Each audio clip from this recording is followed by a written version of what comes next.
சூழல். ராசிக்கு 6ஆம் இடமான ருணர் ரோக சத்ரு ஸ்தானத்துல ராகு பகவான் இருக்கக்கூடிய ஒரு அமைப்பு. ராகுக்கு ஏற்ற இடம் தான் 6ஆம் இடம். ராசிக்கு 8ஆம் இடமான அஷ்டமஸ்தானத்துல குரு செவ்வாய் இணைவு. குருமங்கள யோகம் அப்படிங்கிறது உங்களோட ராசிக்கு 8ஆம் இடத்துல ஏற்படக்கூடிய ஒரு அமைப்பு. ராசிக்கு 11ஆம் இடமான லாபஸ்தானத்துல வெற்றி ஸ்தானத்துல ஜெயஸ்தானத்துல சூரியன் புதன் சுக்கிரன் இணைவு. இங்க புதன் வக்ரமா இருக்கிறாரு மாத துவக்கத்துல. ராசிக்கு 12ஆம் இடமான அயன சைன போக விரயஸ்தானத்துல கேது பகவான் இருக்கக்கூடிய ஒரு சூழ்நிலையில இந்த மாதமானது பிறக்குது. மேலும் இந்த மாதத்தில் என்னென்ன கிரகங்கள் பயிற்சி ஆகுதுன்னா, முதல் தேதி ஆவணி மாதம் 1ஆம் தேதி சூரியன் உங்க ராசிக்கு 10ஆம் இடமான கடகராசியிலிருந்து 11ஆம் இடமான சிம்ம ராசிக்கு பயிற்சி ஆகிறார். சூரியன் 10ல் இருக்கும்போது திக்பலா அப்படிங்கிற ஒரு அமைப்புல தான் இருந்திருக்குது. சூரியன் முழுக்க பலமாக தான் இருந்திருக்காரு. இப்போ 11ஆம் இடத்திற்கு அந்த சூரியன் வர்றாரு. அதுவும் நல்ல விஷயம்தான். சூரியன் தன்னுடைய வீடான சிம்மத்துக்குள்ளேயே பயிற்சி ஆகக்கூடிய ஒரு சூழல் கண்டிப்பாக நன்மைகள் நிறைய நடக்கக்கூடிய ஒரு அமைப்பை சொல்லுது. ஸோ அதில் எந்த மாற்றமும் இல்லை. இரண்டாவதா புதன் தான் கொஞ்சம் ஆக்சிலேஷன் இந்த மாசத்துல.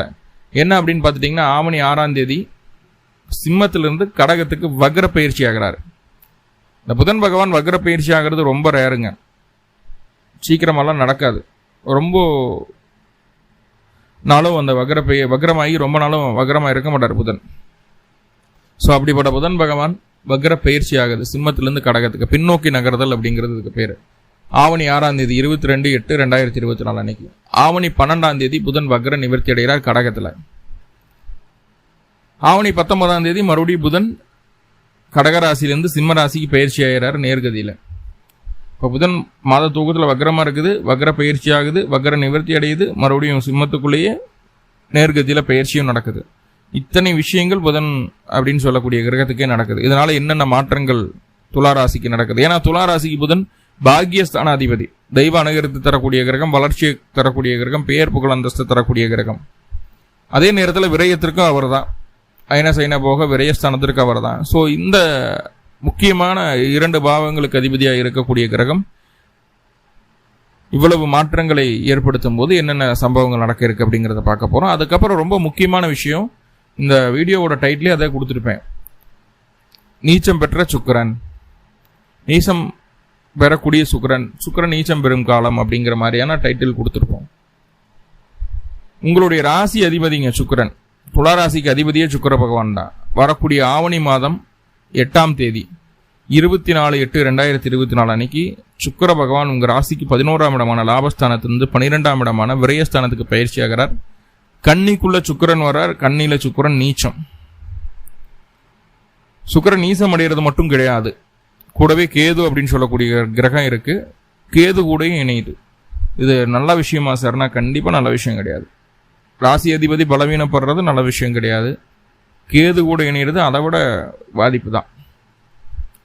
ஸோ அப்போ இந்த சுக்கிர பகவான் நீசம் அடைகிறதுனால எவ்வளவு விஷயங்களை நம்ம சகிச்சுக்கிட்டு போகணும், என்னென்ன விஷயங்களை நம்ம கவனமாக இருக்கணும் அப்படிங்கிறத நம்ம பார்க்க போகிறோம். அடுத்த ரொம்ப முக்கியமான கிரகம் 2/7க்கு அதிபதியான செவ்வாய். உங்களுடைய வாழ்க்கை துணையை சொல்லக்கூடிய கிரகம், உங்களுடைய கூட்டாளிகளை சொல்லக்கூடிய கிரகம், உங்களுடைய குடும்ப ஸ்தானம் எப்படி இருக்குது அப்படிங்கிறத சொல்லக்கூடிய கிரகம் செவ்வாய். அந்த செவ்வாய் உங்கள் ராசிக்கு 8ஆம் இடமான அஷ்டமஸ்தானத்திலிருந்து 9ஆம் இடமான பாகிஸ்தானத்துக்கு பயிற்சி ஆகிறார். நல்ல விஷயம். ஆவணி மாதம் 10ஆம் தேதி 26/8/2024 அன்னைக்கு செவ்வாய் பயிற்சி நடக்குது ரிஷபத்திலிருந்து மிதுனத்துக்கு. ஸோ மிதுன செவ்வாய் உங்களுக்கு நன்மையை செய்வாரானா கண்டிப்பாக நல்லதை செய்வார், கவலைப்பட வேண்டாம். ஸோ இதுதான் இந்த மாதத்தில் நடக்கக்கூடிய கிரக பயிற்சிகள். சரி, இது கோச்சாரம் தானே சார், இது எங்களுக்கு முழுமையாக ஒத்து வருமா அப்படின்னு கேட்டால் கண்டிப்பாக ஒத்து வரும். உங்களுடைய சுய ஜாதகத்தில் என்ன தசா புத்தி நடக்குது அப்படிங்கிறதன் அடிப்படையில் நம்ம சொல்லக்கூடிய பலன் ஏற்ற இறக்கங்களை சந்திக்கும். ஆனால் நடக்காம போகாது. இந்த மாத பலனை நிறைய சொல்ல ஒரு நாள் ஃபுல்லாக ஒரே ராசிக்கு பேசலாம், அவ்வளவு விஷயங்கள் இருக்குது. இருந்தாலும் முக்கியமாக சொல்ல வேண்டிய விஷயங்களை அந்த பதிவில் சொல்லிடுவோம். சரிங்களா? நீங்கள் சொல்லாததும் நடக்குது அப்படின்னு நிறைய பேர் கேட்குறாங்க. ஸோ அது முக்கியமாக என்னென்ன கவர் பண்ணணுமோ அதெல்லாமே இந்த வீடியோவில் கவர் பண்ணிடலாம். ஓகே, முதல்ல சூரிய பகவான் என்ன செய்கிறார் அப்படின்னு சொல்லி பார்த்துருவோம். இதற்கு முன்னாடி 10ஆம் இடத்துல இருந்தார், தொழில் ஸ்தானத்தில் திக்பலம் பெற்றிருந்தார். 10-11 தொடர்பு, நல்லபடியான லாபம், வெற்றி, ஜெயம், எந்த ஒரு காரியத்திலையும் சுணக்கங்கள் இல்லாத ஒரு சூழ்நிலையை பார்த்துருக்க முடியும். சூரிய தசை, சூரிய புத்தி, சூரிய அந்தரம் நடக்கக்கூடிய துளாராசி என்பவர்களுக்கு கண்டிப்பாக நல்ல மாற்றமே நடந்திருக்கும். இப்போ அந்த சூரியன் கடகராசிலிருந்து சிம்ம ராசிக்கு பயிற்சி ஆகிறார் ஆவணி 1ஆம் தேதி. ஆவணி 1ஆம் தேதி பயிற்சி ஆச்சுன்னா அந்த மாதம் முழுக்க சூரியன் சிம்ம ராசிக்குள்ளதான் இருக்க போறார். சிம்ம ராசிக்குள்ள சூரியன் ஆட்சி பலம், முழுக்க முழுக்க பலம் அடையக்கூடிய ஒரு சூழல். இப்ப சூரியன் அங்க பலமாயிருச்சு அப்படின்னா என்னென்ன நன்மைகள்? துலாத்துக்கு முதல்ல அரசாங்கம், அரசியல் சம்பந்தப்பட்ட விஷயங்கள்ல ஏதாவது உங்களுக்கு சாதகமான செயல்முறைகள் நடக்கணும் அப்படின்னா இந்த காலகட்டம் முயற்சி செய்யுங்க. கண்டிப்பா அது உங்களுக்கு சாதகமா நடந்துடும். ஃபர்ஸ்ட் ஒன், தந்தை, மாமனார், மேலதிகாரிகள், இந்த 3 உறவுகளுமே உங்களுடைய வளர்ச்சிக்கு உங்களுக்கு என்ன தேவையோ அதை மட்டும் செய்யக்கூடிய ஒரு சூழ்நிலையில வந்துடுவாங்க. உங்களுக்கு பக்கபலமா இருக்க போறாங்க அப்படிங்கறது சொல்லுது. 3வதா மூத்த சகோதரம், உங்கள் கண் முன்பு உங்களுடைய உதவிகளை பெற்று உங்களுடைய ஆதரவுடன் உங்களுடைய மூத்த சகோதரம் உயரத்துக்கு போறதை நம்மளால பார்க்க முடியும். சார், எனக்கு கல்யாண வயசுல குழந்தை இருக்குது, நான் துலா ராசி, என் குழந்தை கல்யாணம் ஆகுமானா கல்யாணம் நிச்சயப்படுறதுக்கு உண்டான வாய்ப்புகள் இந்த காலகட்டம் சொல்லுது.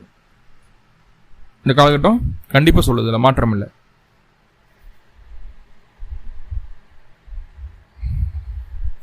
அதே போல உங்களுடைய சகோதரத்துக்கு வெளியூர், வெளிமாநில, வெளிநாடு பயணம் மேற்கொள்ள வேண்டிய ஒரு சூழ்நிலை இருக்கும். சொந்த வீட்டை விட்டு பிரிஞ்சு போறதுக்குண்டான ஒரு சூழல். அந்த மாற்றம் உங்களுக்கு சுபமான மாற்றம், குடும்பத்தை உயர்த்துவதற்குண்டான மாற்றமாக அது மாறும். அப்படிங்கிறது எந்த மாற்றமும் இல்லை. உங்களுடைய திட்டம், சிந்தனை, செயல், ஆசைகள் எல்லாமே பூர்த்தி ஆகும். என்ன பிளான் பண்றீங்களோ அதை செய்து காட்டக்கூடிய ஒரு நல்ல ஒரு சூழ்நிலையை அந்த சூரிய பகவான் உங்களுக்கு ஏற்படுத்தி தருவார். இதுல எந்த இடத்துலையுமே தடை தாமதம் இருக்காது. ஆனா இங்க குறிப்பு என்ன தெரியுங்களா? சூரியன் உங்க லக்னத்திற்கு பாதகாதிபதி. பாதகாதிபதி அப்படின்னு சொல்லக்கூடிய கிரகம் நல்லதை செய்யுதுன்னா அதன் பின்னாடி பேக்கெண்ட்ல ஏதாவது ஒரு நெகட்டிவ் இருக்குன்னு அர்த்தம். எப்ப அது நெகட்டிவா மாறுது அப்படின்னா அதிகப்படியான ஆசைகளை வெளிப்படுத்தி கிடைக்குதுன்னு சொல்லிட்டு நிறைய வாங்கி போட்டுக்கும் போதுதான் அந்த பிரச்சனை வருது. அப்போ நீங்க என்ன செயல் செய்யறீங்களோ அந்த செயலுக்குண்டான சன்மானத்தை மட்டும் கிடைச்சா போதுங்கிற ஒரு அமைப்புல ஒர்க் பண்ணுங்க. முடிஞ்ச அளவுக்கு டெடிகேட்டிவா இருங்க. இதை செஞ்சா எனக்கு அது கிடைக்குங்கிற ஒரு கான்செப்டுக்குள்ளேயே போகாம கூட ஒர்க் பண்ணுங்க. எனக்கு மனசுக்கு திருப்தியா நான் வேலை செய்யணும் அப்படிங்கிற ஒரு மைண்ட் செட்ல மட்டும் இருங்க. கண்டிப்பாக உங்களை கோபுரத்தில் ஏற்றி விடுவார் இந்த சூரியன். இல்லை சார், நான் இந்த அளவுக்கு ஒர்க் பண்ணியிருக்கேன், எனக்கு இவ்வளோ சம்பளம் வேணும், இல்லை இந்த வேலை செஞ்சுருக்கேன், எனக்கு இவ்வளோ பெனிஃபிட் கிடைக்கணும் அப்படின்னு சொல்லி ஒரு பெனிஃபிட்டை, ஒரு லாபத்தை, ஒரு வெற்றியை நோக்கி எந்த ஒரு காரியம் செய்தீங்கனாலும் அது உங்களுக்கு கண்டிப்பாக சாதகமாக முடிகிறதுக்கு வாய்ப்புகளை அந்த சூரியன் ஏற்படுத்தி தராது. அடமையிச்சை பலனை எதிர்பார்க்காதே அப்படிங்கிற அமைப்புகளை போங்க, கண்டிப்பாக வெற்றி உண்டு. ஏன்னா சனியினுடைய பார்வையும் சூரியனுக்கு இருக்குது. அது சனி வக்ர சனியாக இருக்கிறார். உங்களுடைய ராசிக்கு 5 4க்கு அதிபதி வக்ரம் பெற்று சனியை சூரியனையும் பார்க்குது.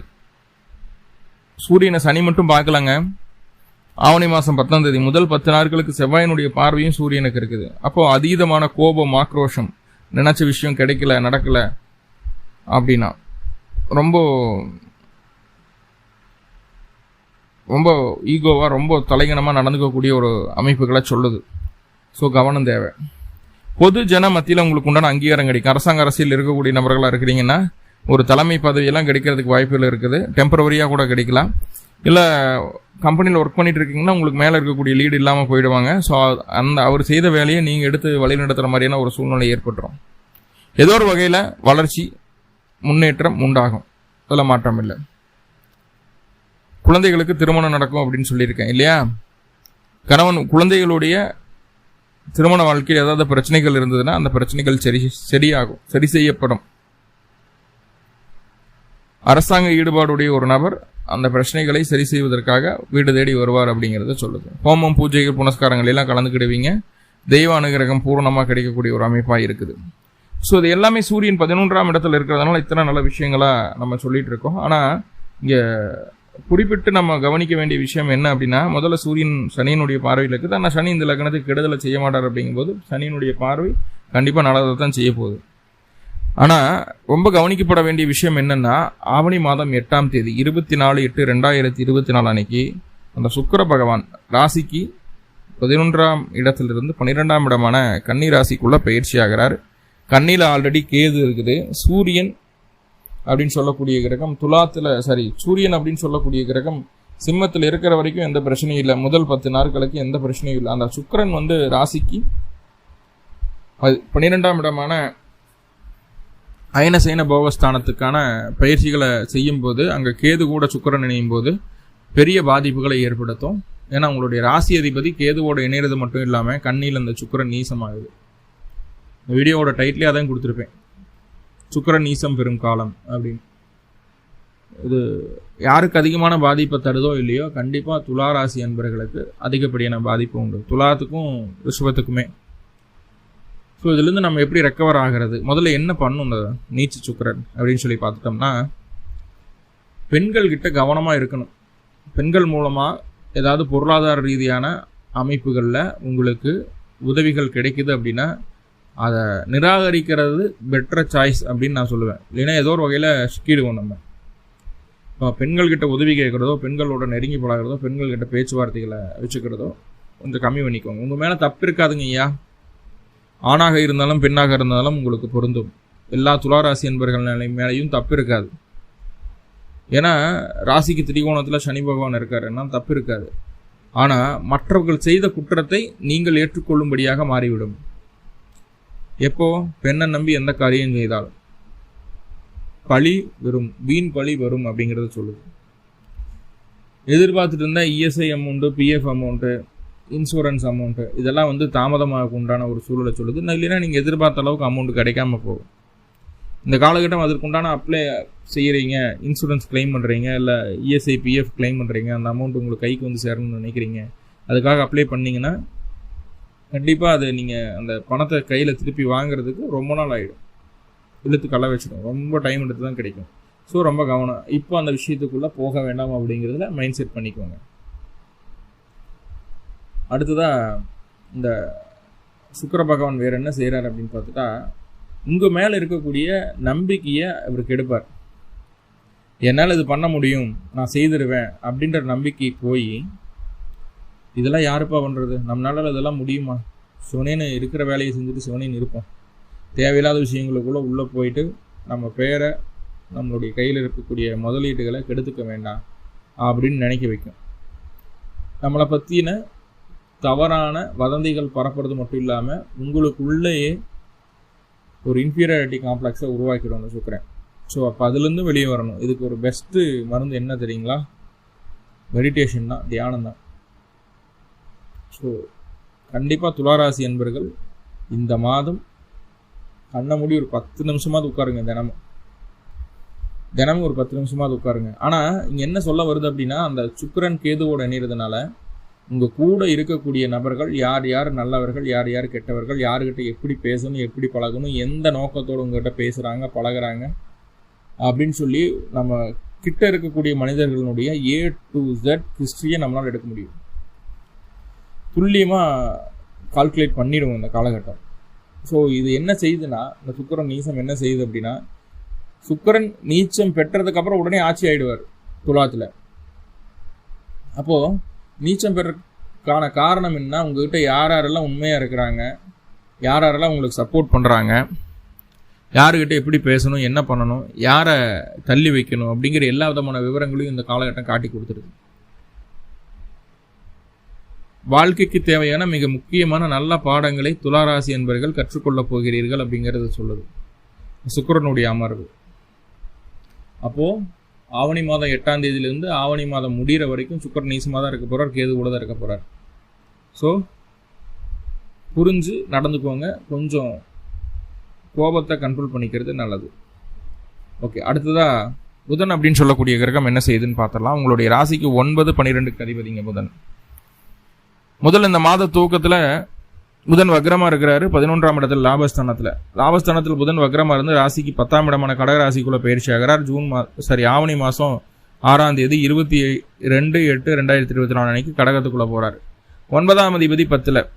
அப்போ ஆவணி 6ஆம் தேதியிலிருந்து ஆவணி 19ஆம் தேதி வரைக்கும் புதன் பகவான் கடகத்தில். இது ஒரு தர்ம கர்மாதிபதி யோகம். 9ஆம் அதிபதி 10ல் இருக்கிறது. ஸோ என்னதான் சுக்கிரன் நீசமாக இருந்தாலும் இந்த காலகட்டம் உங்களுடைய காரியங்கள் தடை இல்லாமல் நடந்தேறுவதற்குண்டான வாய்ப்புகளை இந்த புதன் ஏற்படுத்தி தருவார். எங்கே நம்மளுடைய செல்வாக்கை பயன்படுத்தணும், எங்கே பணிஞ்சு போகணும், எங்கே கம்பீரமாக நிற்கணும் அப்படிங்கிற நல்ல அறிவை, நல்ல ஒரு புத்திசாலித்தனத்தை புதன் உங்களுக்கு தருவார். ப்ரெசன்ஸ் ஆஃப் மைண்டுன்னு சொல்லுவோம் இல்லையா, அந்த மாதிரியான விஷயங்கள் எல்லாமே புதனால் உங்களுக்கு கிடைக்கும். சப்போஸ் உங்களுடைய சுய ஜாதகத்தில் புதனுடைய தசாபுத்தி நடந்துட்டு இருந்தது அப்படின்னா கண்டிப்பாக நீங்கள் செய்யக்கூடிய தொழிலில் முதல் 19 நாட்கள் அதற்குள்ள ஒரு நல்ல மாற்றம், ஒரு நல்ல சேஞ்சஸ் உங்களுக்கு கிடைக்கும். கண்டிப்பாக கிடைக்கும், அதில் மாற்றமே இல்லை.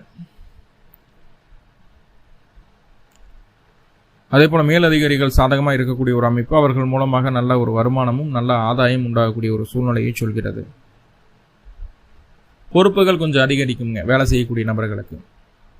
நல்லா ஒர்க் பண்ணுறேன்னு நல்லா முதுகு மேலே ஏற்றி வச்சுருவாங்க ஃபுல் ரெஸ்பான்சிபிலிட்டியை. நீங்கள் எந்த பக்கம் பார்க்குறது அந்த பக்கம் பார்க்குறதான்னு தெரியாமல் குழம்பி தவிக்கக்கூடிய ஒரு சூழ்நிலை வரும். ஆனால் அதையெல்லாம் சமாளிக்க முடியுமானா கண்டிப்பாக சமாளிச்சிடலாம். இந்த புத்திசாலித்தனம் உங்கள்கிட்ட இயல்பாகவே இருக்குது. இந்த புதன் 10ஆம் இடத்துல இருக்கிறதுனால ரொம்ப அதிகமாக வெளிப்படக்கூடிய ஒரு காலகட்டமாக அது இருக்குது முதல் 19 நாட்களுக்கு.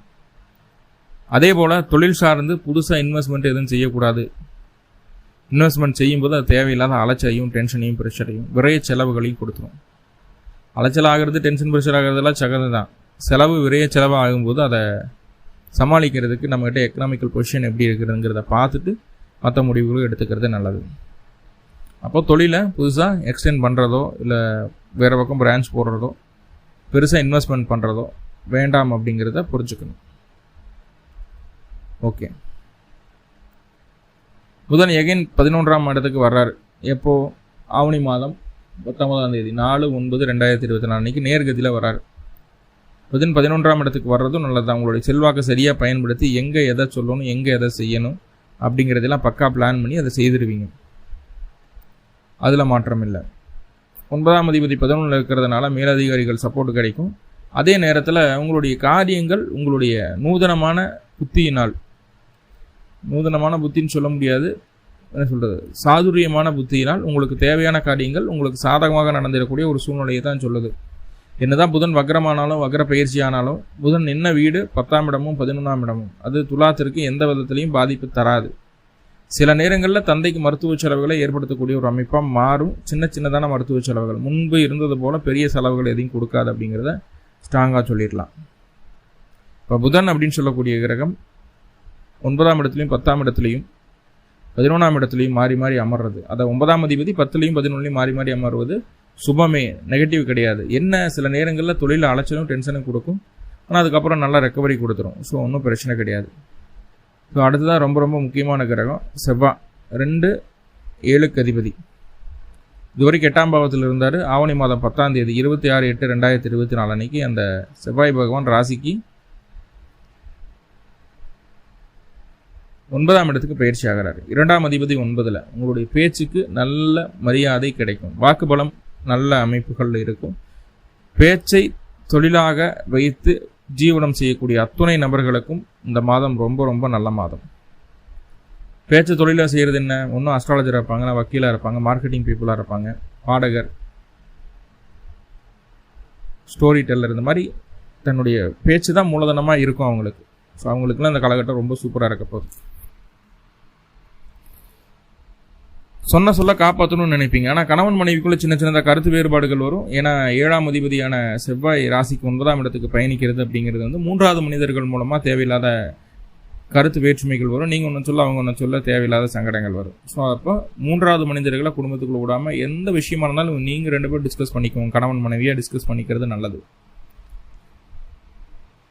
அதே போல் வெளியூர், வெளிமாநில, வெளிநாடு சம்மந்தமான விஷயங்கள் அதுக்குண்டான முயற்சிகள் ஏதாவது எடுக்கணும்னு நினச்சிங்கன்னா இந்த காலகட்டம் தாராளமாக எடுக்கலாம். அது உங்களுக்கு பாசிட்டிவான ரிசல்ட்டை கொடுக்கறதுக்கு உண்டான வாய்ப்புகளை சொல்லுது. ஸோ இது எல்லாமே நல்ல விஷயம். 9ஆம் இடத்து செவ்வாய் உங்களுக்கு பெரிய பாதிப்புகளை தருவதில்லை. மாறாக தனவரமையும் குடும்ப ஒற்றுமையும் குடும்ப வளர்ச்சிக்கான சில செயல்களும் நடக்கப் போகுது அப்படிங்கிறது சொல்லுது. ஸோ இவ்வளவு நல்ல விஷயங்கள் இந்த மாதத்தில் இருந்தாலும் சின்ன நெகட்டிவான விஷயங்கள் இருக்கும் இல்லையா, அந்த நெகட்டிவ்